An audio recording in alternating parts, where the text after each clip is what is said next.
Sa software engineer nga siyempre nasa forefront kayo ng ano, eh, ng development ng ano, ng technology na 'to, ng AI ganyan.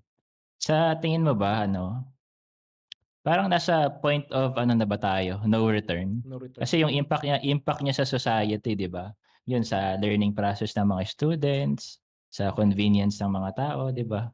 Ikaw, parang siguro isa pa sa tanong ko, ano bang outlook mo dito sa software engineers 'di ba? Siguro sa'yo parang trabaho lang din 'to, pero para sa'yo ba, ano bang, outlook mo, positive ba or it's something else? Yeah, in terms of my work, kasi efficient siya, pero yun nga may mga drawback lang din talaga, mga disadvantages. Ang tanong lang kasi diyan kung na-overwhelm ba ng advantages yung mga disadvantages ng AI, kung ano ba mas lamang.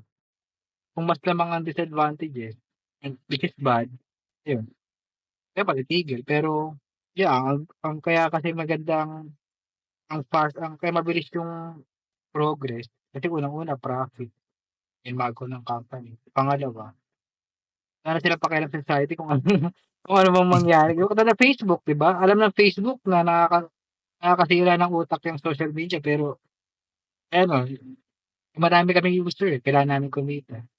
So, kailangan kami gumawa ng nakaka-engage para mas tumagal kayo sa'min kahit alam namin na malaki impact sa society. Yung sa AI naman, yeah, kung sakaling titigil naman si ChatGPT, si DeepSeek, meron pa ring papalit at papalit sa kanila. Ayun, parang ang dating kasi sa kanila parang eto na yung tool, kung anong gawin mo sa tool, nasa sa'yo na yun.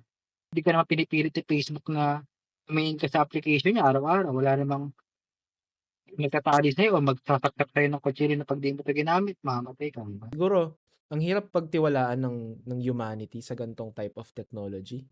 Majority ng mga tao walang disiplina sa totoo lang. Ewan ko, maganda sana tama yung sinabi mo na if the pros outweigh the cons ng technology, nasa tao na lang din talaga yung disiplina na kung paano gagamitin yung technology. Sa'kin ang analogy ko kasi sa state ng technology din na yun sa AI parang ano, eh, 'di ba 'pag sa billiards, 'pag sargo mo parang 'di ba nagbababanda-banda kung saan-saan, parang nasa gano'ng ano pa, stage pa siya, eh, 'no? Parang di pa natin alam yung kung saan papunta. Hindi pa down yung mga Oo, di bola, pa down yung mga bola 'no? para mas malaman mo kung ano yung next move mo.